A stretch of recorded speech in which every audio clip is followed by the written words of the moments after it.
నమస్తే, welcome to news TV 99. ముందుగా headlines చూద్దాం. ప్రభుత్వ కార్యక్రమాల్లో అధికారుల అత్యుత్సాహంపై కలెక్టర్ దృష్టి సారించాలని విన్నవించిన కౌన్సిలర్లు.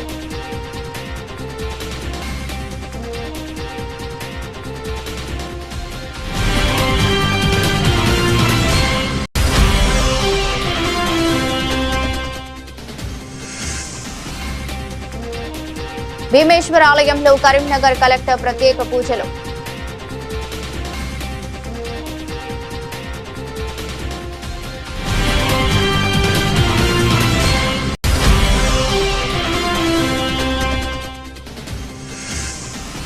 వార్పిన్ కార్మికుల కూలీ రేట్లు పెంచాలని కోరుతూ జిల్లా కలెక్టర్ కార్యాలయం ముందు సిఐటి ఆధ్వర్యంలో వార్పర్ల ధర్నా.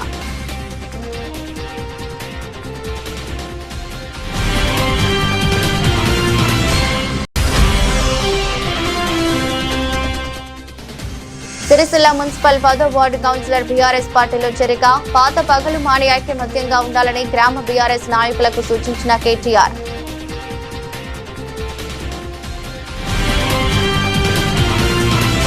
సాగులో నేలల సంరక్షణ, ఎరువుల వినియోగం కీలకమని జిల్లా కలెక్టర్ గరీం అగర్వాల్ తెలిపారు. ప్రజాపాలన ప్రగతి ప్రణాళిక కార్యక్రమంలో భాగంగా రైతు వారోత్సవాల సందర్భంగా నేలల సంరక్షణ, ఎరువుల యాజమాన్యం, ప్రకృతి వ్యవసాయం, సన్నవడ్లు, ఆయిల్ ఫామ్ సాగుపై తంగళ్లపల్లి మండలం తాండూరు గ్రామంలోని రైతు వేదికలో ఈరోజు వ్యవసాయ శాఖ, ఉద్యానవన శాఖ, సహకార శాఖ ఆధ్వర్యంలో అవగాహన కార్యక్రమాన్ని నిర్వహించగా ముఖ్య అతిథిగా జిల్లా కలెక్టర్ గరీం అగర్వాల్ హాజరయ్యారు. నేలల సంరక్షణపై ప్రతిజ్ఞ చేశారు. సన్నవడ్లు, ఆయిల్ ఫామ్ సాగు చేస్తున్న రైతులు సాగులో యాజమాన్య పద్ధతులు, ఎరువుల వినియోగం, దిగుబడి, సన్నవడ్లకు రాష్ట్ర ప్రభుత్వ బోనస్ తదితర అంశాలపై వివరించారు. ఈ నెల 4వ తేదీ నుంచి 9వ తేదీ వరకు రైతు వారోత్సవాలు నిర్వహిస్తున్నామని కలెక్టర్ తెలిపారు. నేలలు అన్ని ఒకే పోషకాలతో ఉండవని పేర్కొన్నారు. ఒక్కో నెలలో ఒక్కో విధమైన పోషకాలుంటాయని వెల్లడించారు. ప్రతి రైతు భూసార పరీక్షలు చేయించాలని, దీంతో భూసార వివరాలు వస్తాయని తెలిపారు. దానికి అనుగుణంగా నేలలో ఏ పంట వేయాలి, ఏ ఎరువులు, పురుగు మందులు ఎంత మోతాదులో వినియోగించాలో తెలుస్తుందని వెల్లడించారు.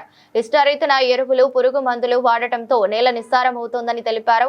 ఇష్టారీతన ఎరువులు, పురుగు మందులు వాడిన పంట ఉత్పత్తుల వినియోగంతో అనారోగ్య సమస్యలు తలెత్తే ప్రమాదం ఉందని హెచ్చరించారు. రైతులు ఖచ్చితంగా శాస్త్రవేత్తలు, వ్యవసాయ అధికారుల సూచనల మేరకు సాగు చేయాలని సూచించారు. కార్యక్రమంలో market committee vice chairman Narsingam, జిల్లా వ్యవసాయ అధికారి అఫ్జల్ బేగం, జిల్లా ఉద్యానవన శాఖ అధికారి శరత్, డిపిఓ షర్ఫుద్దీన్, వ్యవసాయ కళాశాల ప్రొఫెసర్లు, వివిధ గ్రామాల సర్పంచ్లు ఉన్నారు. ప్రభుత్వ కార్యక్రమాలు నిర్వహించేటప్పుడు స్థానిక కౌన్సిలర్లకు కనీస మర్యాద ఇవ్వకుండా అధికారులు అత్యుత్సాహం ప్రదర్శిస్తున్నారని మున్సిపల్ విప్ బుర్రా మల్లికార్జున్ అన్నారు. ఈరోజు సిరిసిల్ల ప్రెస్ క్లబ్ లో ఏర్పాటు చేసిన మీడియా సమావేశంలో మాట్లాడారు.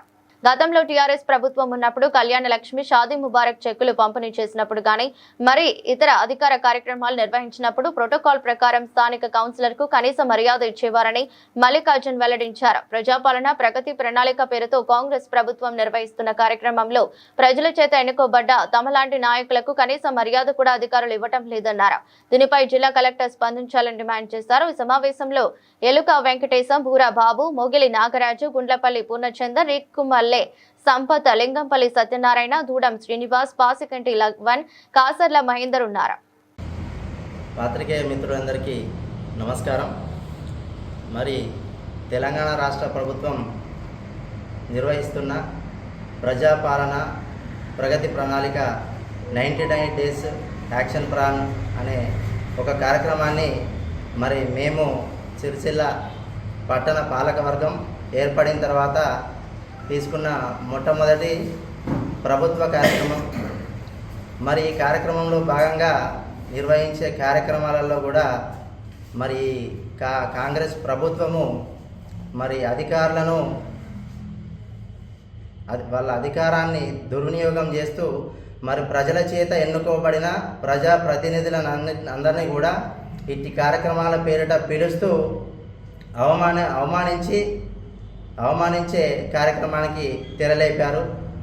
మొన్న శనివారం రోజున ఈ కార్యక్రమం ఏదైతే ఉందో ప్రజాపాలన ప్రగతి ప్రణాళిక 99 రోజుల యాక్షన్ ప్లాన్ కార్యక్రమం నియోజకవర్గ స్థాయి మీటింగ్ అని చెప్పి ప్రజాప్రతినిధులను, మా కౌన్సిలర్లు అందరినీ అక్కడికి పిలవడం జరిగింది.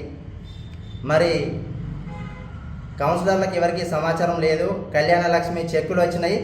డైరెక్ట్గా రెవెన్యూ అధికారులు అందరూ కూడా మన లబ్ధిదారులకు డైరెక్ట్గా ఫోన్ చేసి వాళ్ళకి తెలియజేయడము, లబ్ధిదారులందరూ మీటింగ్ హాల్లో మరి కౌన్సిలర్లు మేము వెళ్ళకముందే వాళ్ళందరూ కూడా వచ్చి అక్కడ ఉండడం జరిగింది.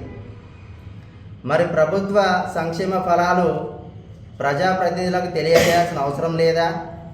ప్రజాప్రతినిధుల ద్వారా ఆ సమాచారము ప్రజలకు వెళ్తే ఈ కాంగ్రెస్ ప్రభుత్వానికి వాళ్ళ కోసం పనిచేస్తున్న అధికారులకు ఏమైనా ఇబ్బంది ఉందా? మరి గత ప్రభుత్వము ఇంతకుముందున్న ఉమ్మడి రాష్ట్రంలో ఉన్న ప్రభుత్వాలు ఇదే విధంగా ప్రోటోకాల్ని విస్మరించి నడిచినాయి అనే విషయాన్ని మరొకసారి మేము అందరం కూడా ప్రశ్నిస్తున్నాం. మరి లబ్ధిదారులందరికీ కళ్యాణ లక్ష్మి చెక్కులు ఇవ్వడానికి అక్కడికి రమ్మని చెప్పిర్రు. అన్ని పార్టీల నాయకులు కౌన్సిలర్లు అక్కడ ఉన్నారు కార్యక్రమంలో. స్వయంగా జిల్లా పాలనాధికారి గారి ఆధ్వర్యంలో జరుగుతున్న కార్యక్రమం. మరి ఆ లబ్ధిదారుల ఎంపికైన లబ్ధిదారుల వివరాలను ప్రజాప్రతినిధులకు ఇవ్వకుండానే డైరెక్ట్గా లబ్ధిదారులకు చెప్పడం, అక్కడికి రప్పించడము ఒక పొరపాటు అయితే, మరి అక్కడ కలెక్టర్ గారి చేతుల మీదుగా ఒక 10 మందికి 12 మందికి చెక్కులు ఇవ్వడం జరిగింది, కళ్యాణ లక్ష్మి చెక్కులు. మరి వార్డు కౌన్సిలర్లు అందరూ వేదిక ముందే ఉన్నారు. మరి ఏ వార్డు నుంచి బెనిఫిషియరీని పిలిచిర్రో మరి ఆ వార్డు కౌన్సిలర్ను వేదిక మీదకి పిలిచి ఇవ్వాల్సిన అవసరం అయితే ఉన్నది. అది ప్రోటోకాల్. ప్రభుత్వ సంక్షేమ ఫలాలు ప్రజాప్రతినిధుల చేతుల మీదుగా అందాలి. మరి కౌన్సిలర్లు అందరూ అక్కడే ఉన్నారు, వాళ్ళని పిలవకుండా వేదిక మీద ఉన్న వాళ్ళందరూ అధికారులు, ఇంకెవరో ప్రజాప్రతినిధులు, వాళ్ళందరి చేతుల మీదుగా ఇప్పియడం జరిగింది. మరి ఇందిరమ్మ ఇండ్ల లబ్ధిదారుల వివరాలు మాత్రం మాకు చెప్పారు. రేపు వార్డు నుంచి ఒక 3 కొత్తగా ఎన్నికైన వాళ్ళకు లబ్ధిదారులకు వాళ్ళకు ప్రొసీడింగ్లు ఇస్తాము అనే విషయాన్ని మాకు చెప్పినారు. ఆ విషయం ఎందుకు చెప్పారు అంటే వాళ్ళ ఇందిరమ్మ కమిటీ సభ్యులు అందులో ఉంటారు కాబట్టి వాళ్ళ చేతుల మీదుగా ఇవ్వాల్సి ఉంటుంది కాబట్టి వాళ్ళకి చెప్పి మాకు చెప్పకుండా ఉంటే బాగుండదు కాబట్టి ఆ విషయాన్ని తెలియజేశారు. కానీ మరి వీళ్ళుగా ప్లాన్ చేసుకొని కళ్యాణ లక్ష్మి చెక్కులను మరి ప్రజాప్రతినిధులకు సంబంధం లేకుండా ఇచ్చే కార్యక్రమానికి తెరలేపారు.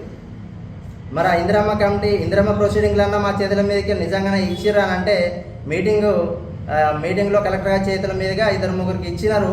మిగిలిన వాళ్ళందరూ వెనుక స్టాల్స్ ఉన్నాయి, ఆ స్టాల్స్కి వెళ్ళి తీసుకోవాలని చెప్పగానే జనాలు అందరూ పోయి అక్కడ మరి ఆ స్టాల్స్ దగ్గర ఎగబడి తీసుకున్నారు. వాళ్ళకి ఇచ్చిన తర్వాత ప్రజాప్రతినిధులు వాళ్ళ చేతుల నుంచి ఇట్లా పట్టుకొని ఒక ఫోటో దిగే కార్యక్రమం జరిగింది అక్కడ.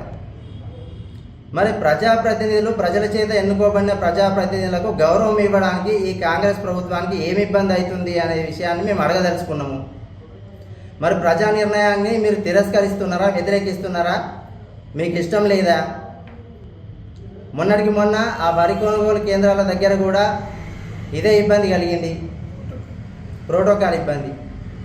మరి ఇప్పుడు రెవెన్యూ అధికారులు డైరెక్ట్గా రాత్రికి రాత్రే మేము సంతకాలు పెట్టి ఏర్పాటు చేసినాము, లబ్ధిదారులందరి కోసము మేము చేసినాము అని చెప్పినట్టుగా తెలిసింది.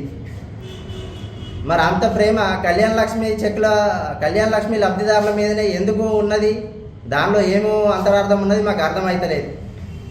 మరి ఇందిరమ్మ ఇండ్ల లబ్ధిదారుల మీద కూడా మీకు ఆ ప్రేమ ఎందుకు కనిపిస్తలేదని చెప్పి మేము అడగదలుచుకున్నాం. ఈ ప్రగతి ప్రణాళిక మున్సిపల్ స్థాయి కార్యక్రమం సినారే కళామందిరంలో జరిగినప్పుడు ఒక లబ్ధిదారులు వేదిక మీదకి వచ్చి మైక్ ముందట మీ అందరికి అధికారులకు దండం పెడుతున్నా, ఒక 2 ట్రిప్పుల ఎస్కిప్పిరి అని చెప్పి దండం పెట్టి ఏడ్చుకుంటూ మాట్లాడిండు.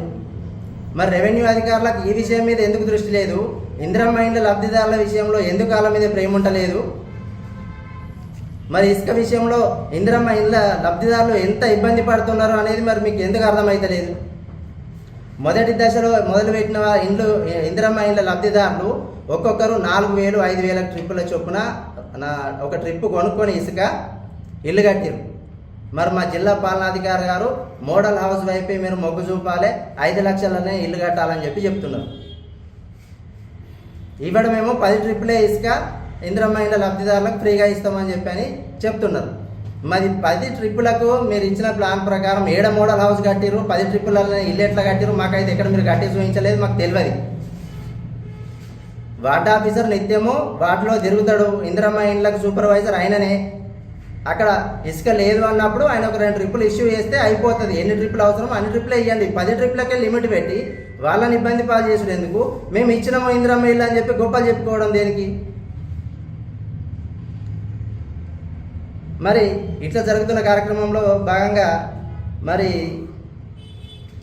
గత బీఆర్ఎస్ పాలనలో ఏదైతే కొత్తగా 2020లో పాలక వర్గాలు ఎన్నుకోబడిన తర్వాత ఒక నెల గడిచిన వెంటనే సేమ్ మా కేసీఆర్ గారి ప్రభుత్వంలో, కేసీఆర్ గారి నాయకత్వంలో ఏదైతే కార్యక్రమం పట్టణ ప్రగతి అనే కార్యక్రమాన్ని తీసుకున్నారు, మరి ఆ కార్యక్రమంలో భాగంగా నెలకు 70 లక్షల రూపాయలు మున్సిపాలిటీకి అందిస్తూ ఆ కార్యక్రమాన్ని మొదలుపెట్టిన ఒక 10 రోజులు కూడా మరి ప్రతి వార్డుకు, ప్రతి కౌన్సిలర్కి శానిటేషన్ పరంగా ఉన్న సమస్యలన్నీ ఎట్ ఏ టైం క్లియర్ కావాలనే ఉద్దేశంతో ప్రతిరోజు వార్డుకు లేబర్ని, బ్లేడ్ బండ్లను, జేసీబీని ఏది అవసరమైతే శానిటేషన్ మొత్తం క్లియర్ కావడానికి మరి సంబంధించిన అన్నిటినీ కూడా సమకూర్చి 10 రోజులు మేము కొత్తగా గెలిచిన కౌన్సిలర్లం అప్పుడు 10 రోజులు మరి జనంలోకి వెళ్ళి వాళ్ళ సమస్యలు తీర్చడానికి మాకు ఒక ఉత్సాహాన్ని ఇస్తూ మమ్మల్ని ముందుకు నడిపించండు అప్పుడు మా నాయకుడు కేసీఆర్ గారు.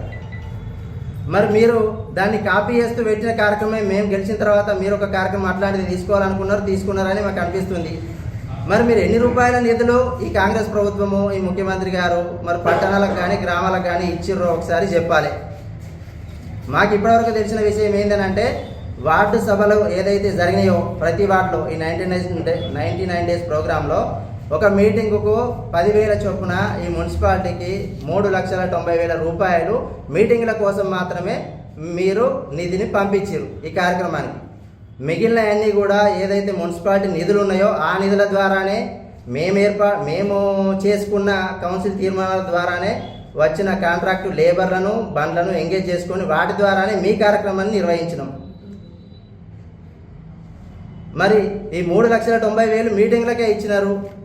ఆ మీటింగ్లకు ఎందుకు ఇవ్వడం అంటే ఫోటోలు, వీడియోలు రావాలి, టీవీలలో రావాలి, పేపర్లలో రావాలి కాబట్టి మేము ఆహా ఓహో అని చెప్పి గొప్పలు చెప్పుకోవాలి కాబట్టి ఆ మీటింగ్ల వరకే మీ ఆలోచన ఉన్నది. క్షేత్రస్థాయిలో మీ కార్యక్రమం ఎంతవరకు విజయవంతమైంది, ఎంతవరకు ఆ కార్యక్రమం లక్ష్యం నెరవేరింది అనేది ఒకసారి మీరు వార్డులలో వచ్చి తిరిగి చూస్తే తెలుస్తుంది.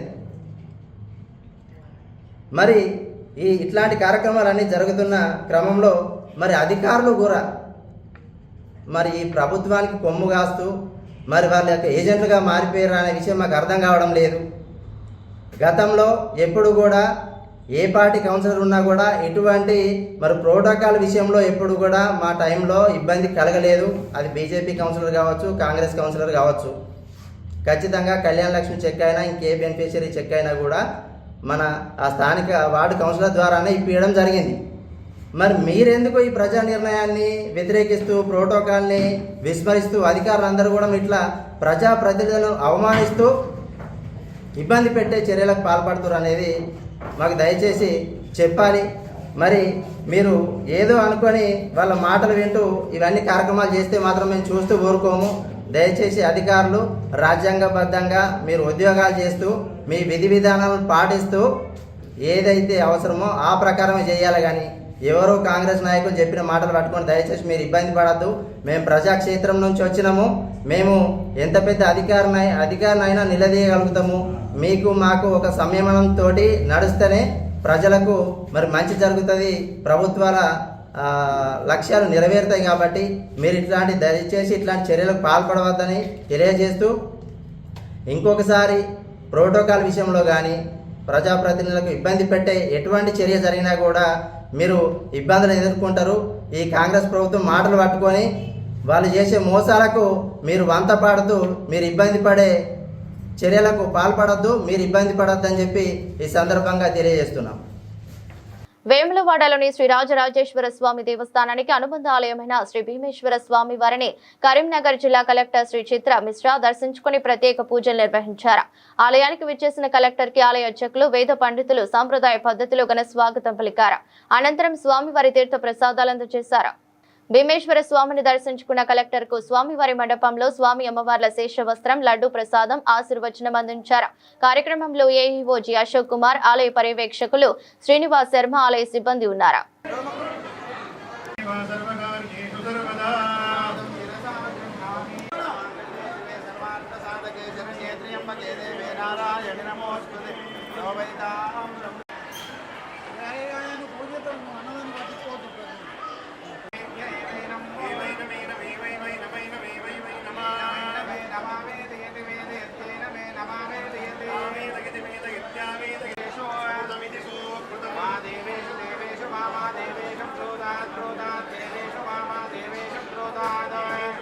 ప్రజల వద్ద నుండి ఫిర్యాదులు స్వీకరించి సమస్యల పరిష్కారమే లక్ష్యంగా బాధితులకు సత్వర న్యాయం చేయడానికి ప్రతి సోమవారం జిల్లా పోలీస్ కార్యాలయంలో గ్రీవెన్స్ డే కార్యక్రమం నిర్వహించడం జరుగుతోందని జిల్లా ఎస్పీ మహేష్ పి గీతే తెలిపారు. ఈ రోజు నిర్వహించిన గ్రీవెన్స్ డే కార్యక్రమానికి జిల్లాలోని వివిధ ప్రాంతాల నుండి వచ్చే అర్జీదారుల నుండి 19 ఫిర్యాదులు స్వీకరించి ఆయా పోలీస్ స్టేషన్ల అధికారులకు ఫోన్ చేసి బాధితుల సమస్యలను చట్టపరంగా త్వరితగతిన పరిష్కరించాలని ఆదేశించారు.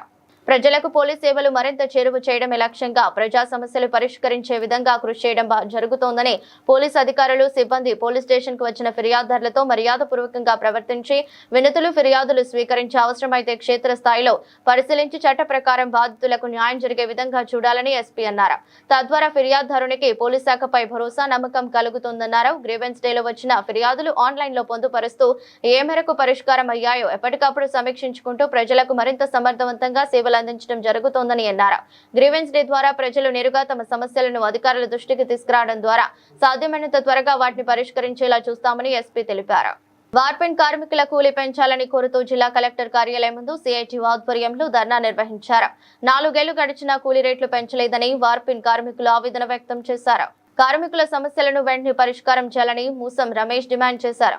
ఈ సమ్మె వల్ల అనుబంధ రంగాల కార్మికుల మీద ప్రభావం పడుతుందని, యాజమాన్యులు మొండిగా వ్యవహరించకుండా కూలీ పెంచాలని అన్నారు. 1000 పోగులకు 38 రూపాయలు అడిగితే 37 రూపాయలు యాజమాన్యులు ఇస్తామని అగ్రిమెంట్ కు రమ్మని చివరికి మళ్లీ 36 రూపాయలకి అగ్రిమెంట్ చేస్తామనటం యాజమాన్యుల వైఖరి సరైనది కాదన్నారు. ఒక భీముకు 1 రూపాయి పెంచితే 3 రూపాయలు మాత్రమే పెరుగుతోందని, నెలకు 300 రూపాయలు మాత్రమే పెరిగేదానికి ఇంత రాద్ధాంతం యాజమాన్యులు చేయటం సరైనది కాదన్నారు.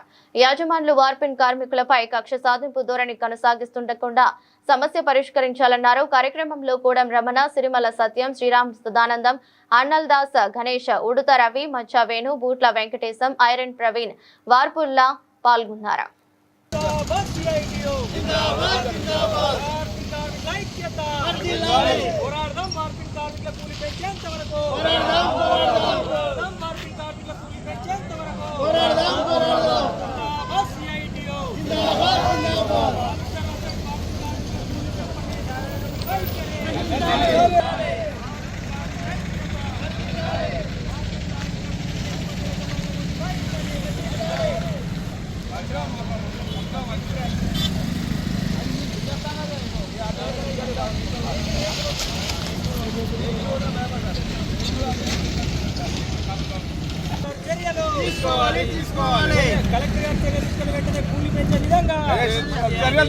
తీసుకోవాలి.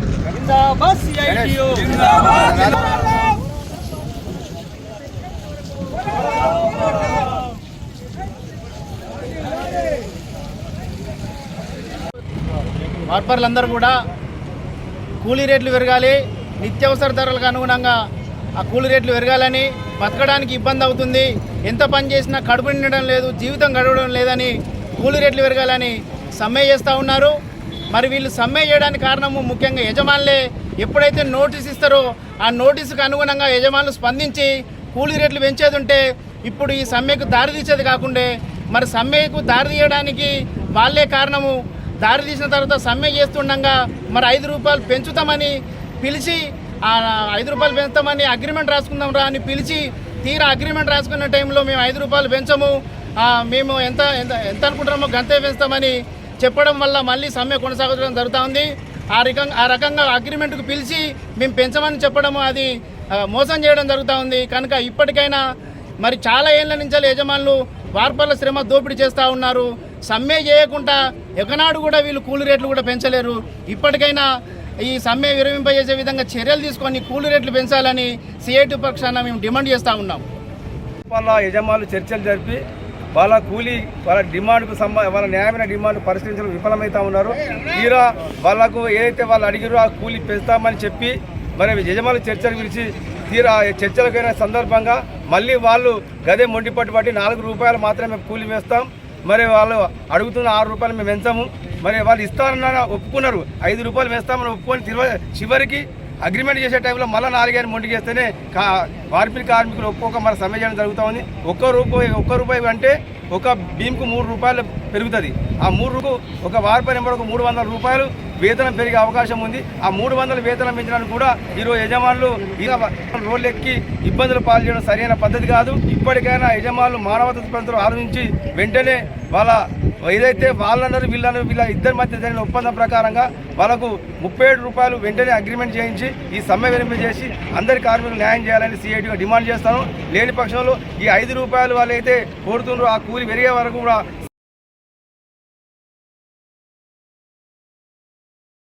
సిరిసిల్ల మున్సిపల్ పరిధిలోని చిన్న బోనాల 10వ వార్డు కౌన్సిలర్ బోల్కం వైష్ణవి నాగరాజు ఈరోజు బీఆర్ఎస్ పార్టీ వర్కింగ్ ప్రెసిడెంట్ స్థానిక శాసనసభ్యులు కల్వకుంట్ల తారక రామారావు చేతుల మీదుగా బీఆర్ఎస్ పార్టీలో చేరారు.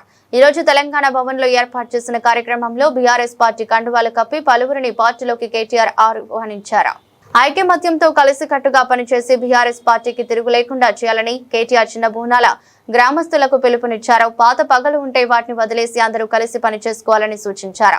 గ్రామంలోని పోచమ్మ ఆలయ గుడి నిర్మాణానికి తన వంతుగా సహాయ సహకారాలు అందిస్తానని హామీనిచ్చారు. ఈ కార్యక్రమంలో తోట ఆగయ్య, సిందం చక్రపాణి, గూడూరు ప్రవీణ్, దడిగల శ్రావణ్ తదితరులు పాల్గొన్నారు.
ఆరుగాలం కష్టపడి పండించిన పంటలను కొనుగోలు చేయడంలో ప్రభుత్వం పూర్తిగా విఫలమైందని రైతులు రోడ్డెక్కారు. మొక్కజొన్న, వరి పంటలను వెంటనే కొనుగోలు చేయాలని ప్రభుత్వాన్ని డిమాండ్ చేస్తూ రైతులు ఆందోళనకు దిగారు. తిరుమలాయిపాలెం మండలంలో రైతులు భారీ ధర్నా చేపట్టారు. వెంటనే పంట కొనుగోలు చేయాలని డిమాండ్ చేశారు. తిరుమలాయిపాలెం మండలంలోని పిండిప్రోలు వద్ద వరంగల్ ఖమ్మం ప్రధాన రహదారిపై రైతులు భారీ ఎత్తున ధర్నా చేపట్టారు. మొక్కజొన్న, వరి పంటలను వెంటనే కొనుగోలు చేయాలని ప్రభుత్వాన్ని డిమాండ్ చేస్తూ రైతులు ఆందోళనకు దిగారు. రైతులు తీవ్ర ఇబ్బందులు పడుతున్నారని ఆవేదన వ్యక్తం చేశారు. వర్షాలు పడే అవకాశం ఉన్న నేపథ్యంలో తమ పంటలు నష్టపోయే పరిస్థితి ఉందని రైతులు ఆందోళన వ్యక్తం చేశారు. ధర్నా కారణంగా వరంగల్ ఖమ్మం ప్రధాన రహదారిపై ట్రాఫిక్ అంతరాయం ఏర్పడింది. ప్రభుత్వం వెంటనే స్పందించి మొక్కజొన్న, వరి కొనుగోలు ప్రారంభించాలని డిమాండ్ చేస్తున్నారు.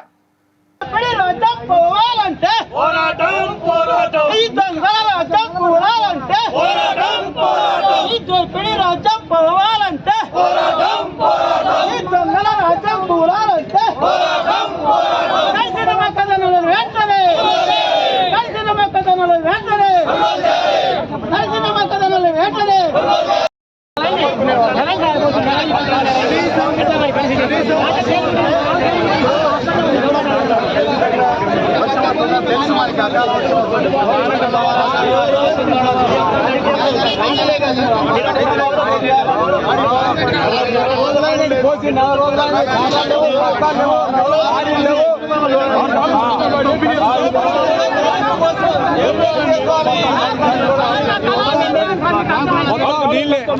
నెల అయింది పోసాడా నైట్ నిలబడలేదు రైతుల ఐక్యత రైతుల ఐక్యత రైతుల ఐక్యత రైతుల ఐక్యత రైతుల ఐక్యత తడిసిన మొక్కలు ఎంటనే తడిసిన మొక్కలు ఎంటనే తడిసిన మొక్కలు ఇంతవరకు మొక్కజొన్నలు కొనుగోలు చేయట్లేదు, లారీలు డెవలప్ చేయట్లేదు. అధికారులు అడుగుతా అంటే మాకు గోడౌన్ లేవని చెప్పేసి అని అంటారు. మాకు ప్రభుత్వం నుంచి ఎలాంటి ఆర్డర్స్ రాలేదని చెప్తా ఉన్నారు. ఎలాంటి ఆర్డర్స్ రాకపోతే మేము ఏం చేయాలంటే ఇప్పటి వరకు కూడా ఎలాంటి ఆర్డర్స్ రాకుండా ఉంటే జేసీ గారు కూడా ఇంతవరకు స్పందించలేదు, మంత్రి గారు కూడా స్పందించలేదు. అకాల వర్షాలు వచ్చి మొక్కజొన్నలు పడతా ఉన్నాయి. దానివల్ల మేము రైతులు ఎంతో ఆరుగాలం కష్టపడి నష్టపోతా ఉన్నాం. వెంటనే స్పందించి ఈ తడిచిన మొక్కజొన్నలు కానీ వెంటనే మీరు కొనుగోలు చేయాల్సిందిగా మేము కోరుకుంటూ ఉంటున్నాం. మొక్కజొన్నలు ఇక్కడ మన పిండిపోల్ సెంటర్ లో పోసినాం. ఈ సెంటర్ నుంచి ఇంతవరకు ఒక్క లారీ అంటే ఒక్క లారీ పోలేదు. పోయిన లారీ కూడా రిజెక్ట్ చేశారు. మీరు ఏం చేయాలండి? రైతులు ఇంత ఆరుగాలం కష్టపడి దానికి మీరు అధికారులు కూడా ఇంతవరకు స్పందించలేదు. జేసీ గారు కూడా స్పందించి ముఖ్యమంత్రి దృష్టికి తీసుకెళ్లి కలెక్టర్ దృష్టికి తీసుకెళ్లి మొక్కజొన్నలు ఎమ్మెల్యే కొనుగోలండి. మొక్కజొన్నలు తడిచి ఆగమైపోతుంది. జేసీ గారు కానీ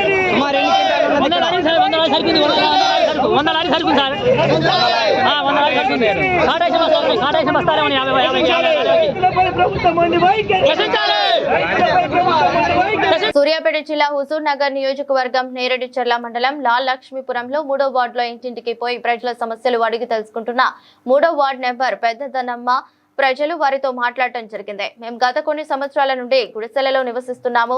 మాకు ప్రభుత్వం ఆర్థిక సాయం చేసి మా గ్రామానికి ఇందిరమ్మ ఇండ్లు మంజూరు చేయాలని, మేము ఈ గుడిసెలలో రాత్రి అయితే పాములు తేలు ఏం కరుస్తాయో భయంగా బతుకుతున్నాం. మాకు తక్షణమే ప్రభుత్వం ఇందిరమ్మ ఇళ్లు మంజూరు చేయాలి. కాంగ్రెస్ ప్రభుత్వం అధికారంలోకి వచ్చి కూడా 2 సంవత్సరాలకు పైగా అవుతుంది. ఇప్పటి వరకు మా లాల్ లక్ష్మీపురం గ్రామంలో ఇందిరమ్మ ఇండ్లు మంజూరు కాకపోవడంతో ప్రజల్లో రోజుకు వ్యతిరేకత పెరుగుతోంది. మంత్రి ఉత్తమ్ కుమార్ రెడ్డి ఇలాఖాలో కూడా ఇల్లు రాకపోవడంపై అధిక మెజారిటీ ఇచ్చిన స్థానం కూడా లాల్ లక్ష్మీపురం అని అన్నారు. మంత్రి గారు మా సమస్యలు పట్టించుకోండన్నారు. ఈ నెల 10న సికింద్రాబాద్ పరేడ్ గ్రౌండ్ లో జరిగే ప్రధానమంత్రి నరేంద్ర మోదీ సభకు ప్రతి ఇంటి నుంచి ఒకరు తప్పనిసరిగా పాల్గొనాలని బీసీ సంక్షేమ సంఘం జాతీయ అధ్యక్షుడు ఆర్ కృష్ణయ్య విజ్ఞప్తి చేశారు. విద్యానగర్లోని బీసీ భవన్ లో 18 బీసీ సంఘాల నాయకులతో సమావేశం ఏర్పాటు చేశారు. అనంతరం మాట్లాడుతూ ప్రధానమంత్రి నరేంద్ర మోదీ పాలనలో బీసీల సమస్యలు దశల వారీగా పరిష్కారంకు చర్యలు తీసుకుంటున్నారు. కొందరు బీసీ నేతలు బీజేపీ పార్టీని బీసీ వ్యతిరేకిగా ముద్ర వేస్తున్నారు. ఇది రాజకీయ దురుద్దేశంతో చేసే ఆరోపణ. ప్రపంచమంతా ఆయనను ఒక గొప్ప నాయకునిగా చూస్తున్నారు. బీసీల విద్య ఉద్యోగ రిజర్వేషన్లను 25% నుంచి 50% పెంచాలి. ప్రైవేట్ వరంగల్లో ఎస్సీ ఎస్టీ బీసీలకు రిజర్వేషన్లు పెట్టాలి. కేంద్రంలో ఖాళీగా ఉన్న 16 లక్షల ఉద్యోగాలను భర్తీ చేయాలి అనే డిమాండ్లతో ప్రధానమంత్రికి వినతి పత్రాన్ని సమర్పిస్తామని తెలిపారు. టైగర్ ఆర్ కృష్ణ గారి నాయకత్వం, టైగర్ ఆర్ కృష్ణ గారి నాయకత్వం ప్రవేశపెట్టాలి. పార్లమెంట్ లో బీసీ బిల్లును వెంటనే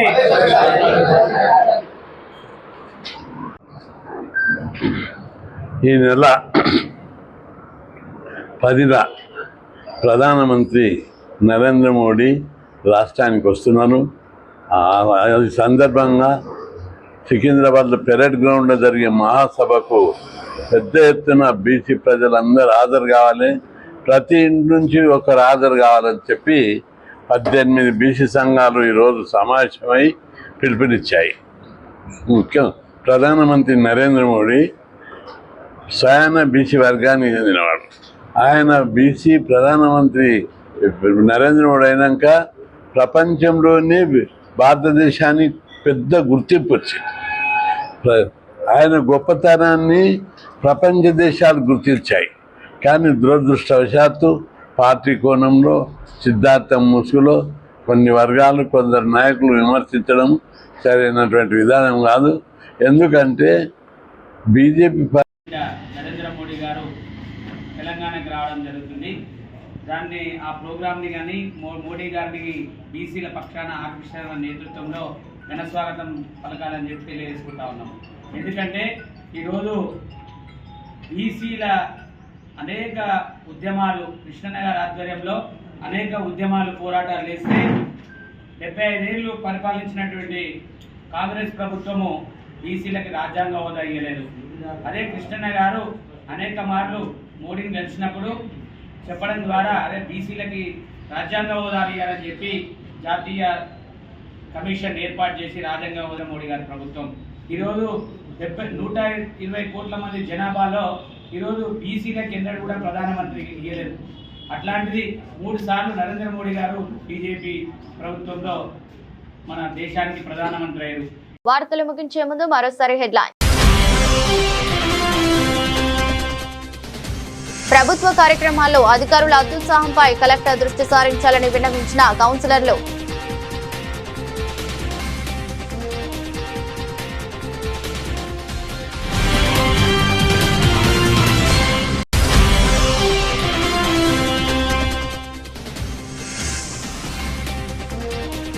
భీమేశ్వర ఆలయంలో కరీంనగర్ కలెక్టర్ ప్రత్యేక పూజలు.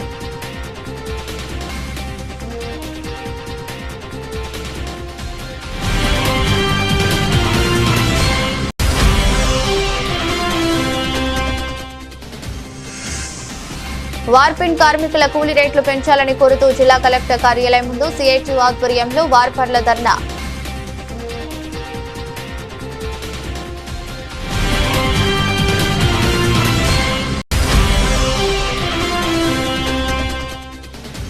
సిరిసిల్ల మున్సిపల్ 10వ వార్డు కౌన్సిలర్ బీఆర్ఎస్ పార్టీలో చేరిక. పాత పగలు మాని ఐక్యమత్యంగా ఉండాలని గ్రామ బీఆర్ఎస్ నాయకులకు సూచించిన కేటీఆర్.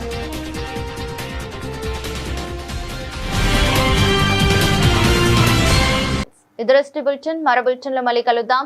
అంతవరకు సెలవు. నమస్కారం.